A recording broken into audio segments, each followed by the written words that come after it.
Breaking news Maredumilli ప్రాంతంలో జరిగిన ఎదురు కాల్పుల్లో మృతి చెందిన మావోయిస్టుల మృతదేహాలను ఎందుకు చూపించడం లేదని ప్రశ్నించారు గాజర్ల రవి సోదరుడు గాజర్ల అశోక్. ఈ విషయంలో ప్రభుత్వం ఏం దాచాలని అనుకుంటుందని నిలదీశారు. ఎదురు కాల్పుల్లో చనిపోయారని చెబుతున్న మావోలను గతంలోనే పట్టుకొని ఇప్పుడు కాల్చారా అని ప్రశ్నలు గుప్పించారు అశోక్. మృతదేహాలను అప్పగించడంలో ఉద్దేశపూర్వకంగానే ఆలస్యం చేస్తున్నట్లుగా కనిపిస్తుందని అభిప్రాయపడ్డారు గాజర్ల అశోక్.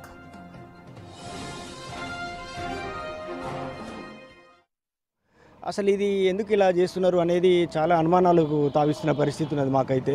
ఎందుకంటే మేము కనీసం మేము రిక్వెస్ట్ చేస్తున్నాం, ఇక్కడ పోలీస్ అధికారులను కానీ ప్రభుత్వాన్ని కానీ రిక్వెస్ట్ చేస్తున్నాం. అంటే కనీసం మమ్మల్ని డెడ్ బాడీస్ ఐడెంటిఫై చేయడం కోసం చూసుకోనివ్వండి అని మేము అడుగుతున్నాం.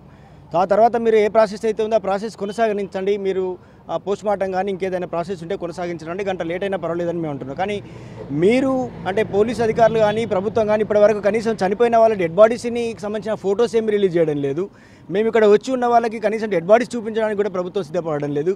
అంటే దీని వెనుక అసలు ఏముంది అనేది చాలా అనుమానాలకు మాకైతే తావిస్తున్నది. అంటే చాలా ప్రీ ప్లాన్ మర్డర్ చేశారా ఇది? ముందే పట్టుకొని కొంతకాలంగా వాళ్ళని కంట్రోల్లో ఉంచుకొని మరి అనేక చిత్రహింసలకు గురి చేసి చంపేసి మరి అవి ఒకవేళ మేము డెడ్ బాడీస్ చూస్తే అవంతా అర్థమవుతుంది కాబట్టి మేము మరి సభ్య సమాజానికి ఈ విషయాలన్నీ తెలిస్తే అని మీరు ఉద్దేశపూర్వకంగానే మమ్మల్ని డెడ్ బాడీస్ చూడకుండా ఆపుతున్నారా అనేటువంటి అనుమానాలు మాకు గంటకు అనేక అనుమానాలు పెరిగిపోతున్న పరిస్థితి ఉన్నది.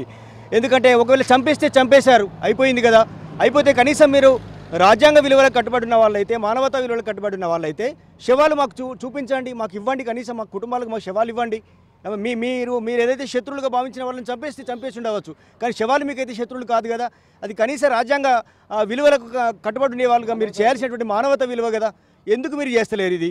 అసలు మరి ఇప్పుడు మేము ఇప్పటిదాకా నిన్న రాత్రి మేము వచ్చిన తర్వాత ఇక్కడ మాకు పోలీసులు మాతో చాలా పాజిటివ్గా రిసీవ్ చేసుకున్నారు, పాజిటివ్గా మాకు ఆన్సర్ చేశారు. ఇప్పటివరకు కూడా మేము డెడ్ బాడీస్ మీకు చూపిస్తాము, మీ పోస్ట్ మార్టం పూర్తి చేసి ఇస్తామని చెప్పారు. మేము అదే ఇప్పటిదాకా నమ్ముతూ ఉన్నాం. కానీ గంటలు గడుస్తున్న కొద్దీ అర్థమవుతుంది ఏంటంటే ఏదో ఉద్దేశపూర్వకంగా దీన్ని దాచిపెట్టే ప్రయత్నం చేస్తున్నారు అనేది మాకు అనిపిస్తున్నది.